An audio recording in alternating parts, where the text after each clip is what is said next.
Hey, it's Rachel. Welcome back to my channel. A long time no see. Just a little update about kind of where I've been and life. I know I told you a few videos back that we're just jumping right in. My husband and I were working things out. Unfortunately, that is no longer happening. We are getting a divorce. So that's a very brief update on all of that. I know most of you don't care, but in case some of you do, that's the update. And then, yeah, basically, literally the day that all happened, my son and I came down with influenza A, and we were down for the count. We were very sick. So obviously no thrifting, no anything. So dealing with heartbreak and sickness and life. So yeah, there has not been a lot going on here. I mean, there's been a lot going on, but yeah, no videos. So I really, really apologize for the lack of videos and structure on my channel. Yeah, it's gonna kind of probably be that way for a while I'm dealing with life, but I'm trying, you guys. I'm trying. I thought I would do, you saw the title, my best and worst of 2024 books. I figured I better make this video before we get too far into 2025 and no one cares at all. If you can see behind me, I have bookshelves. That's so exciting. Yeah, I have some bookshelves in, so all of my over 500 books are now off of the floor and onto shelves, except for my box of the Babysitter Club books. Don't have a place for them yet, but I think I'll do like a video of a little tour of my shelves, even though, you guys, they're not great. I have some that are like triple stacked because I ran out of room, and they're not really organized well at all or anything, but it'll have to do for now. I feel like I did really well for like these ones, and then it just kind of got chaotic. I got kind of like sick of like organizing. I think my one shelf above like my vanity, my makeup getting ready desk, will eventually just be Stephen King because he's already taken up one side of it. Well, and I could even add more to the other. So that'll just be my Stephen King bookshelf. But life is really up in the air right now. So yeah, it's just up in the air. So I've been trying to focus on other things, but still reading. I'm almost done with our January book club pick, Influencer by Adam Cesar. And I'm not enjoying it that much. I'm so sorry. But we'll see. I'm on the fence right now. So I'm very curious to see where it's going to go. We'll just leave it at that. Let me know if you've been reading it, if you're enjoying it too. My other, someone else from my book club is enjoying it. So I'm glad that she's enjoying it. I don't know. It's not, the first chapter was so crazy, like in your face, graphic, exciting, and then it's just been kind of murph. So that's a bummer, but that's okay. And I think I'm gonna read, I'm so sorry, this is chaotic. I think we're gonna do Book Lover by Emily Henry for February. I know it's an older book, but I really want to read it. I'm really trying to go through her older books, and either that one or what's her other book? The Vacation, what's that called? I'll pop up the thing. I can't remember. But I think I have that one too, but I know I have Book Lover. So I think we'll do Book Lover. Even though romance is like the least thing I want to read about right now, but that's okay. Okay, so let's get on with, I think I have, let me count these. 1, 2, 3, 4, 5, 6, 7, 8, 9 best of, and I have 1, 2, 3, 4, 5 of the worst. So that's great. A few of my best, or I have a couple like honorable mentions. I would say that I had probably like 4 or 5 like top books. 2 that were top. I'm actually gonna grab one. As always, I will pop up a picture of the book that I'm talking about because I know my sister has 2 of the books that I'm gonna be talking about. Oh, I do have one of them, but I don't know where it is right now. Oh, it's probably back here somewhere, actually. I have a few of these. Where are they? I don't know where they are, you guys. Like, I put all... Oh, here's another one. Okay. And then the other ones were probably from the library or like from my Kindle. So, oh, I do have this one too, but I don't know where that one is either. So I'm so sorry. Oh, I have this one too. Okay, sorry. You guys are annoyed. Hold on. Let me see if I can find that one. Okay, I found a few more. I'm just going to go through these really quickly. One, because I probably forgot a lot of what the book was about. And then two, well, that's about it. I probably forgot what the book is about. So I think I'm going to do like best, worst before, and then we'll go from there. So the first one, I don't have it because I borrowed it on my Kindle. Actually, I think this was an ARC. Was this an ARC? I think this was an ARC that I got from NetGalley, and it's a debut from Monica Kim, The Eyes Are the Best Part. I absolutely love this cover. It's so genius. This was such an amazing book. If you're squeamish and you don't like,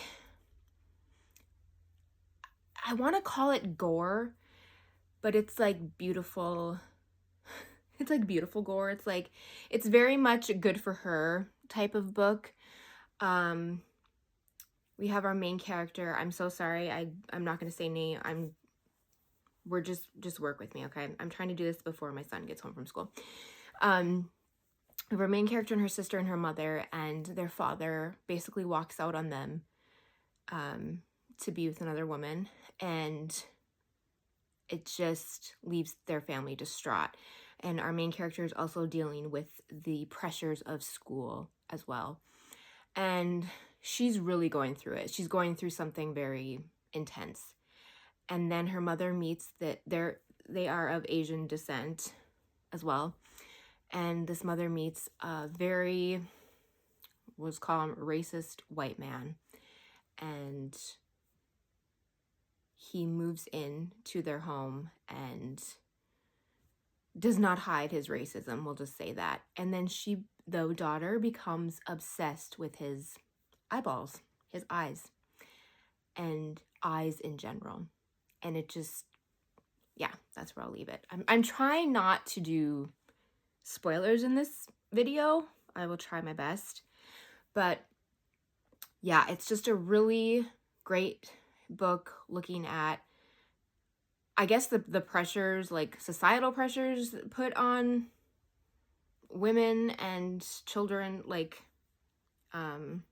specifically, like, I don't want to say anything wrong here, but like of Asian descent, like, I don't know, the pressures that they have in their family, and then like the xenophobia. I think that's how you would say that for this book. Correct me if I'm wrong. I'm trying not to say the wrong thing here, but it was just beautifully written and wonderful, and it gets crazy and wild, and I loved the ending so much, and it was great, and I loved it. And that was that. I know I'm doing like my top 9 or whatever. That is definitely my top like 3 favorite of the year. Let's do a worst one. Yay. Paul Tremblay, The Cabin at the End of the World. This isn't the copy that I read. I have 2 copies of this book for some reason. Stephen King blurbed this as Tremblay's personal best. It's that good. Okay, so I have also read A Head Full of Ghosts by Paul Tremblay, which I think I gave 1 star. That was generous. Maybe I gave it 2. I don't know. Here's my problem with Paul. His ideas, his synopsis are so good. So promising. Like, I am so drawn in. I'm going to read the first. 7-year-old Wen and her parents, Eric and Andrew, are vacationing at a remote cabin far removed from the bustle of city life. They're cut off from urgent hum of cell phones and the internet. One summer day, blah, blah, blah, a stranger appears named Leonard. He seems friendly. They continue to talk until 3 more strangers, 2 women and a man, all dressed like Leonard in jeans, button-down shirts, come down the road carrying strange, menacing menacing objects. In a panic, Gwen tells Leonard that she must go back inside the cabin. But before she goes, her new friend tells her, "None of what's going to happen is your fault. You haven't done anything wrong, but the three of you will have to make some tough decisions. I wish with all my broken heart you didn't have to." Then Leonard calls out, "Your dads won't want to let us in but they have to. We need your help to save the world." Does that not sound amazing? It sounds amazing. And it could have been. It could have been. Now listen, I liked this a heck of a lot better than I liked A Head Full of Ghosts. That book was whack. Like, that was just bad. Could have been good, but it was whack. I thought it was so stupid. Like, shame on y'all for telling me that book was good, because somebody lied to her several times. But anyway, this just didn't quite work for me. I loved a lot of the characters, the dads and Wen. I loved Leonard. I think the casting for the movie was so perfect. Dave Bautista or whatever. I thought that was so perfect. Something just did not work for me, and I think it's just Paul Tremblay's writing that I don't prefer, and I probably will not read any more from Paul in the future, unfortunately. But this just didn't work for me. I did like it better than Head Full of Gold. I think I gave this 2 or 3 stars, maybe I can't remember now. But so it wasn't like the worst of the worst. I didn't hate it, but I didn't enjoy it that much. I think it's probably still worth a read. I think it was, like I said, such an interesting premise, but it just didn't work for me. Sorry if you loved it. Sorry if Paul is your man, but I just don't think his style is for me. I think he's so creative. Okay, my next one I don't have, because my sister currently has it. She's going to read it. Nosferatu by Joe Hill, which was my book club pick for November, December. I'll put it up here. I'm not going to talk a lot about this because I still want to do a whole video about it. This book is so crazy. Nosferatu, if you don't know, is from, it's like the vampire Nosferatu, but it's Nos4A2. And did I say that right? I don't even know where to begin to talk about this book, because I thought it was going to be kind of like time travel-y, and it kind of is, but it's really hard to explain. It gets really crazy. It is, I don't even know how to explain it, you guys. I'm really going to have to like dig deep for my video, because yeah, basically it's about this man who, think of a vampire, is essentially sucking the lives out of children to make himself immortal. And he does it in a way where he basically takes them into his mind, into Christmas land. Oh, it's such a cool concept. Different characters, multiple character point of views here. Some really messed up scenes in this book, though. It definitely went there a few times. It definitely got graphic a few times for sure. But I loved it. I loved Joe Hill's writing a lot. I think if you're not a super fan of, like, if you like Stephen King but you think he's like a little too much, you might like Joe Hill. Still really descriptive, but not, I would say not as much as his dad. I don't know. I just loved this book so much, and it was definitely one of my favorites of the year for sure. The last like 30% of the book, because I was like, oh, I'm liking this book. I like it a lot. I'm enjoying it. And then that last 30% was just amazing. I thought it was spectacular. I absolutely loved it. Oh my God, it was so, so good. I loved the characters. I can't think of what her, I don't want to give any spoilers, so never mind. I'm not going to say anything, but I loved that character. I don't want to give any spoilers, okay? Because I will give plenty of spoilers in my book review.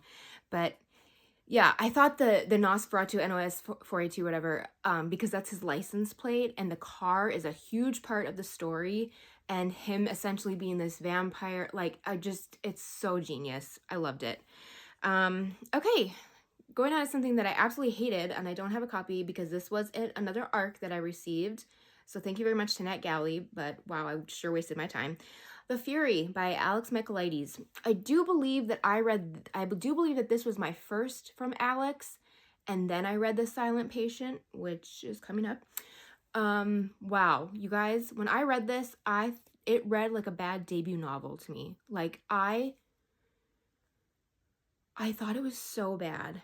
And I feel really bad saying that because I know one of my last videos, I was like, we should be kinder when we're talking about, when we're giving our reviews, like, because is it really a bad book or did you just not like it? But you guys, I think it was just a bad book. Like, sorry, my Kindle just turned off. I just don't think it was good.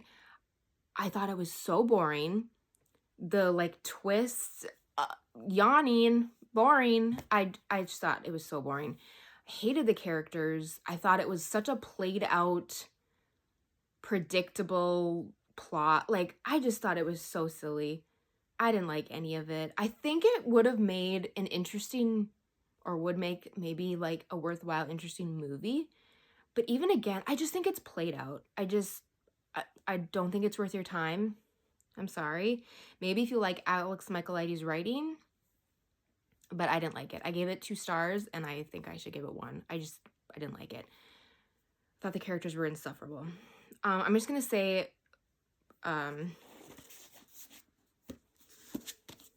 this one too, The Silent Patient. Did not like it. Everyone loves this book because of the twist, the reveal. Oh my God, didn't see that coming.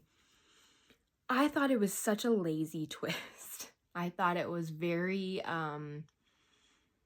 what's the word?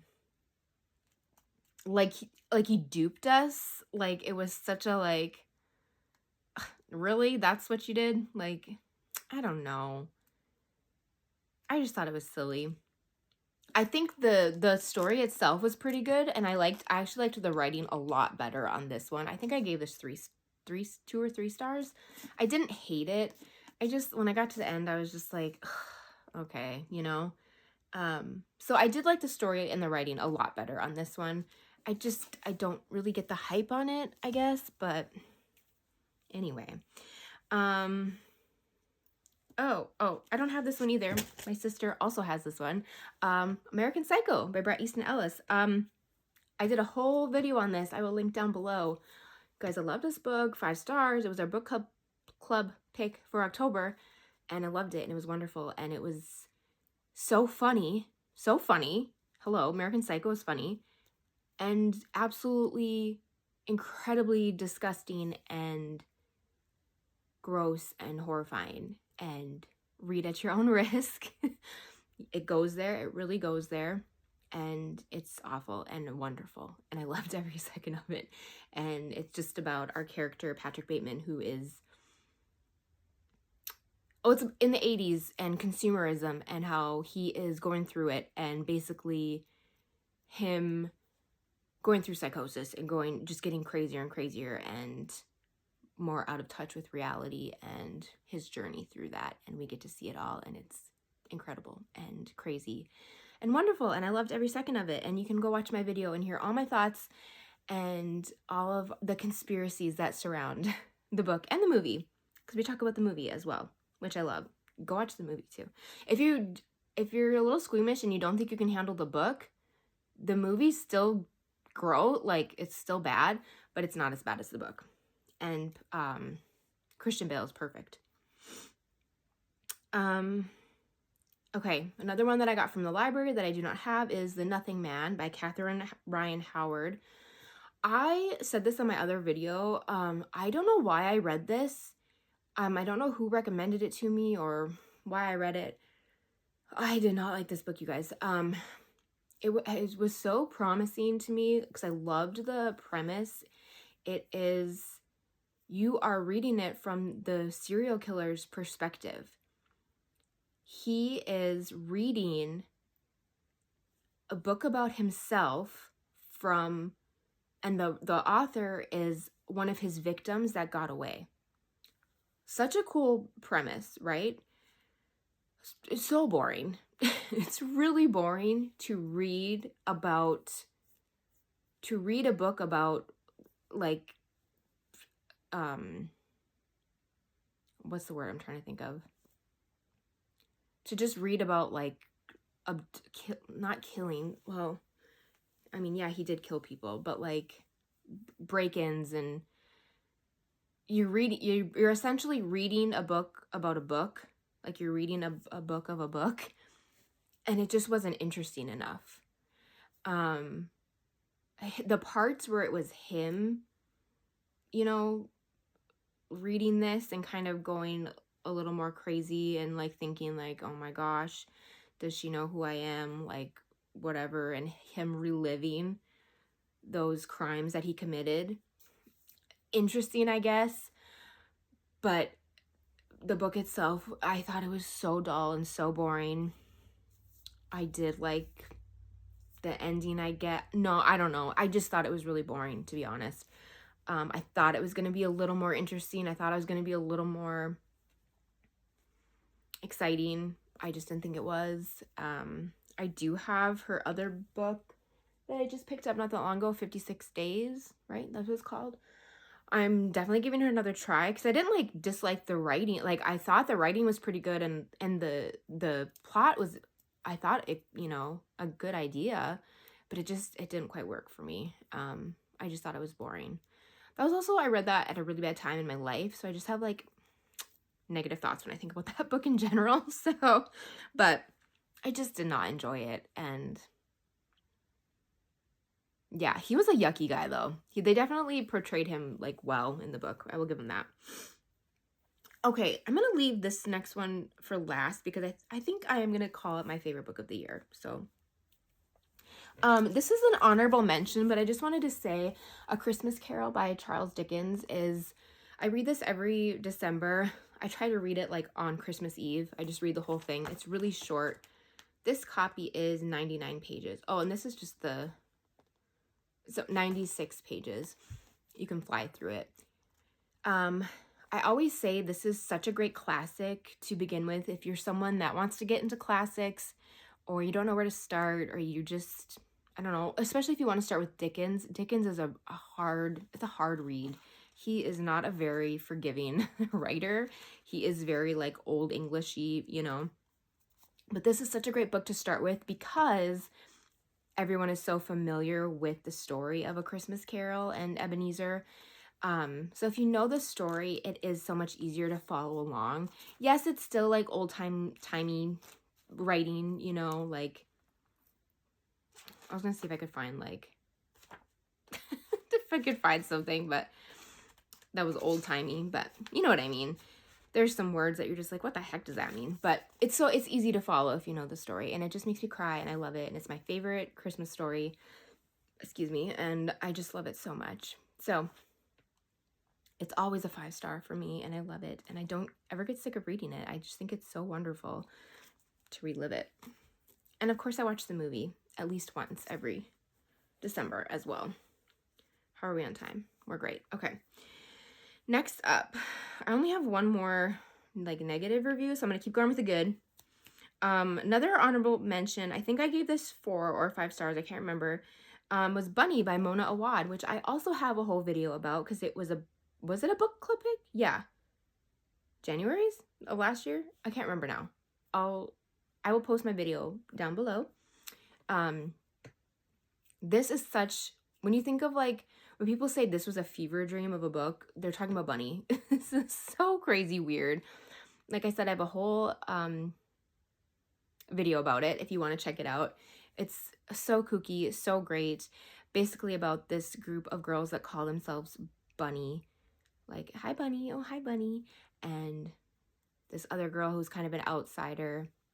And they have her join their group, and they don't realize what the bunnies are up to in their little meetings. And they may or may not be changing bunnies into boys. They may or may not, allegedly. I don't know. But it's so much more than that, and it's fantastic, and you should read it, and it's weird and crazy. And you're either going to love it, or you're absolutely going to hate it and say, why did you recommend that book? So, I mean, read it at your own risk, I guess, but I loved it.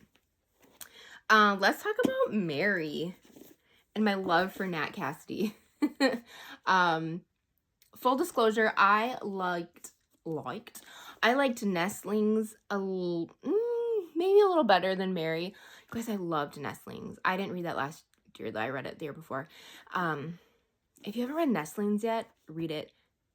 Oh, the ending, I want to read that book again. The ending broke my heart. It's just, oh, I love that book so much. But Mary, oh my gosh. An Awakening of Terror. I'm just going to read. Mary is a quiet, middle-aged woman doing her best to blend in the background, unremarkable and visible, unknown even to herself. But lately things have been changing inside Mary, along with the hot flashes and body aches. Yes, it's about menopause. She can't look in a mirror without passing out, and the voices in her head have been urging her to do unspeakable things. Fired from her job in New York, she moves to her hometown, and she has to move in with her, I believe it's her aunt, who is just absolutely horrific, but also such a fantastic character.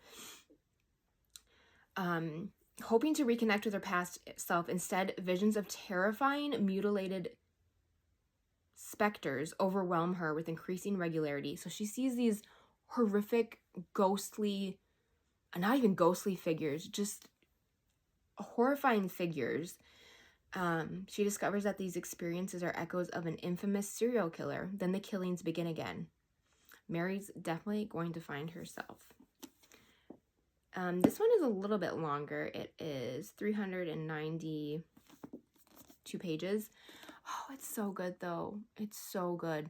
This is another one. Well, this is another one that you're probably either going to really enjoy or be like, what the heck? Trigger warnings for a lot of these, especially for American Psycho. I guess Bunny, like animal stuff. The eyes are the best part, gets gory. And trigger warnings for this, specifically animal stuff again. I had one person ask me if there was any animal like cruelty in this book, and I was like, I don't think so. Ooh, yes, there is. Yes, there is. I had forgotten. Yes, there is. So, I'm letting you know now. Yes, there is animal cruelty in this book. So there's that. Oh, I just thought this was so imaginative, and you think, like, how can he write a book about like a menopausal woman? Like, and he does so well. His little note at the beginning is his author's note at the beginning is really beautiful, and definitely read that before you read the book. It's so good. I absolutely loved it. Nat Cassidy is an automatic read for me. I have his novella Rest Stop that I need to read, and I'm so excited to read it. I can't wait. And he has a new one out too. Something about the wolf. I'll put it up here. And I think it comes out on my birthday. Someone's book comes out on my birthday. Grady Hendrix' book just came out too, and I can't wait to read that one as well. He burned me last time though, so we'll see. The last one before I get to my favorite of the year, and one of my least favorite of the year, is another one that I got from the library, so I'll pop it up here, is Margot's Got Money Trouble by Rufi Thorpe. This is my first from Rufi Thorpe, and I've heard that all of their books are fantastic, so I will continue to read their books, but I love this book so much. It's actually being turned into a movie or miniseries, I can't remember, with one of the sister, what are their names? The brain is not working right now. Those blonde sisters. I'll put their name up here. It's one of them. Anyway, I really can't remember either of their names. It doesn't matter. It does matter, but I think it's them. I want to say Nicole Kidman and Nick Offerman is playing the dad, which is so perfect. The dad is a retired like WWE wrestler. So he's just like so perfect for this role. It's really bothering me what that girl's name is. But anyway, Margot finds herself pregnant from her professor. Yikes. Obviously he is like, I don't want anything to do with this baby, and then she's like, oh my gosh, I'm like a single mom, I don't know what to do. And she, long story short, not really a spoiler, decides basically to start OnlyFans. And then it's kind of this really beautiful story about how we view single women, single mothers, and sex work in this country. And I absolutely loved it, and I think it's a beautiful story, and I think Nick Offerman is so great for the dad. I wish I could remember what her name is. I know you guys are screaming at the screen and tell me what their name is, because I know you know. Oh, it's really bothering me. I actually might have to look it up and then come back. Hold on. Okay, it's Elle Fanning, the Fanning sisters. That was going to drive me absolutely nuts. Oh, did I just ruin my... Okay. So yeah, Elle Fanning will play Margot. I like her. I think she'll do a great job. And then it's, yeah, Nicole Kidman and Nick Offerman. So I think they'll be great. Oh, the book was so good. Just fantastic. Loved it. Okay, least favorite book. And this was, like, I didn't think it was horrible. I'm not saying don't read it, but it just didn't... This is kind of more of a me problem than a book problem. I thought it was going to be something else. I actually do have this book, but I don't know where it is, actually.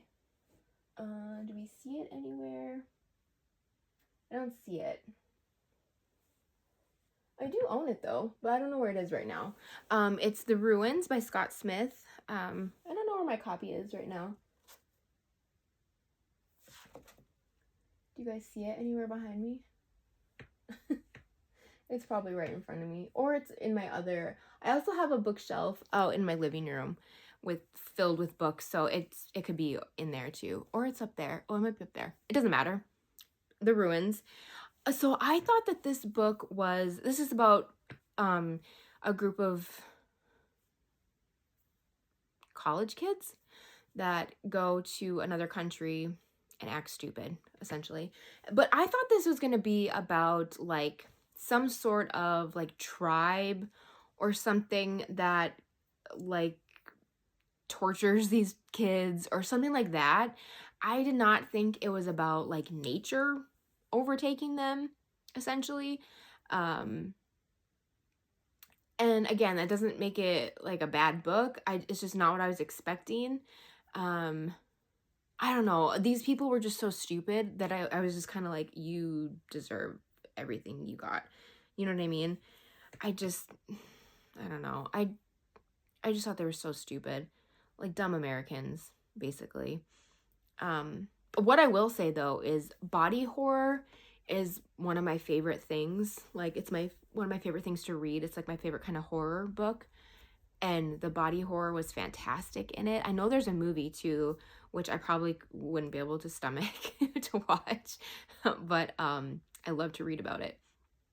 And, yeah, the body horror was fantastic. I thought they did a great job with that. And it was a really cool concept. It just wasn't what I was expecting. So I'm like, ugh, okay.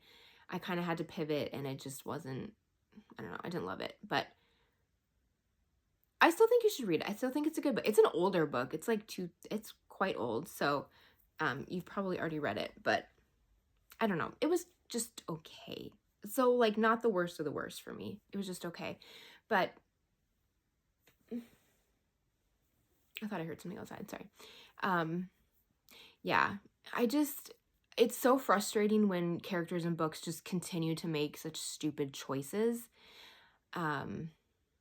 It's just so frustrating. Like, that really gets on my nerves. And they made so many stupid choices. Going there in the first place was so stupid. I was just like, you guys deserve everything you get. So anyway, that was all the worst books. I forgot that I skipped one before I get to my favorite of the year. Funny Story by Emily Henry. Did I already talk about this? I don't think so.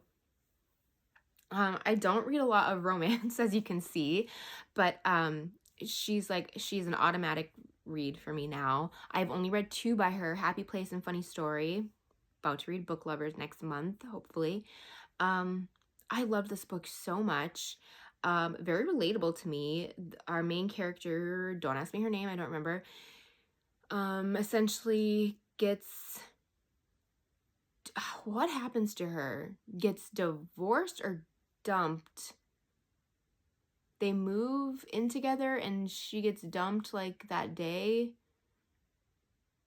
Like, after they get engaged, something horrible happens to her. Like, her ex screws her over, and her ex and oh wait, hold on. And then the person that she lives with, her roommate, his girlfriend is the one that gets together with her ex. Does that make sense? So they're both miserable together because their exes are now together. I hope that makes sense. And it's kind of like a grumpy sunshine. Was that how you say it? Grumpy sunshine romance. Friends to lovers. I don't know.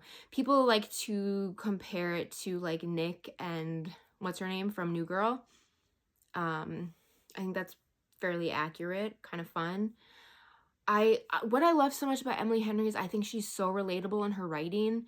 I don't think that her characters or her storylines are too like over the top, silly, or I just think they're so relatable, like real life stuff. And I don't know, I love these characters so much. I just loved it so much. I thought they were fantastic. And yeah, her writing is so good. I know some people say like that they don't think it's relatable for them, but gosh, to me it is. Especially Happy Place, especially I thought was really relatable. The friendships and stuff, I just loved that so much. So yeah, I really loved this book. The characters are so good. So Nick and Jess is her name, right? Yeah. Okay, last book, and sorry this video is 33 hours long, but last book, and I'm gonna call it my favorite of the year because it just came out of nowhere. Excuse me, blew me away, and he's became like my favorite author now. Mean Spirited by Nick Roberts. And I have here a signed copy. It says "Stay Spooky," and then he signed it. This isn't the copy that I read, but because I read it. Oh, was this a NetGalley thing, or did I just read this? I don't know if I read this on Kindle. I'm not sure. Probably not NetGalley. And there is a spot on it. Oh, you guys see that? That's annoying. That's like a pen spot. I wonder if I did that or if it came like that. An alcoholic teacher and father's world spirals out of control when a former student is killed and he's left with her dog and the dark presence that follows it. Yeah, that sounds weird, right? So he teaches during the day, drinks at night, and barely hides his functioning alcoholism from his veterinarian ex-wife Lucy and his 6-year-old son Mikey. His world spirals out of control when a former student is killed and he's left with a dog, Conehead. So we kind of get this perspective from Conehead. But something isn't right with Conehead. A dark presence follows him, and very soon people around him die. He realizes the only way to protect his son is to sober up and work with Lucy to expose the dog's mysterious past and face a secret so shocking and evil so relentless that it threatens to unleash hell on an entire town. Oh, Felix Blackwell from the author of Stolen Tongues blurbed this. What I love so much about his writing is how just relatable is not the right word. It's just like you're having a conversation with him, or he's just like telling you a story. Like he's just talking to you. It's not like you're in a story, like reading a story. Does that make sense? His writing is just so good. It's just, and don't let the whole like alcoholic father thing, because when you read that, you're like, oh God, like relying on alcohol to make him like unreliable. He did that even so well too. It's not like that. Yeah, sometimes it's brought up and stuff like that, but it's not like we're not relying on, he's not some unreliable character because he's an alcoholic. Like it's not relying on that. It's part of the story, but it's not the whole story. His writing is just so like straightforward. The dialogue is so good. The horror in this book was so unique. I want to give one little spoiler, so I will tell you how far to fast forward if you don't want to hear. It's not like a huge spoiler or anything. I just wanted to say this part. I love the fact that, and this is very early on in the book too, when they bring him to the vet, Conehead to the vet. the veterinarian is trying to escape the spirit. And I love that you think when you escape like a building, or you think you escape the killer or the spirit. When you get out of the house or the building, you're like, oh, I'm free. And you can't escape this. Getting away from it, leaving the house, the building, getting away from it, there is no getting away from it. You cannot escape it. It follows you no matter what. And that, reading that, like, it was so terrifying. I just thought that was so unique and so cool the way that he did that. Okay, spoiler over. I just love that so much. So this was one of the first books that genuinely, like, kind of scared me. I don't think scary books are that, like, I don't get scared reading horror books. And this one creeped me out. The spirits in it, the horror in it was so unique and so cool. He just, when you add like kids to the mix and animals and the way that he did the spirits, it just made it like extra creepy. The kid is not annoying in it. I know y'all need to know that, because if there's one thing I hate in a book, it's an annoying kid. I hate it. I hate an annoying kid that can ruin a book. The kid is not annoying. Oh, you guys, it's so good. It's such a fantastic book. I think he's such an amazing writer. I also read The Exorcist House from him last year. That's in my top as well. I just didn't want to give too much. I didn't want this video to be 400 hours long, but that's also in my top. And I also didn't want to talk about it because it's part of a like series. There's The Exorcist House, and then there's The Exorcist House something that I have, but I haven't read it yet. And then I think he's adding more to the series even. So I will talk about that more once I finish the series, or at least read the second one. Genesis, I think, is the next one. And I have it in on my Kindle. I just haven't read it yet. So good too. Again, he does paranormal stuff so well. It's so good. He's a genius. I just love him.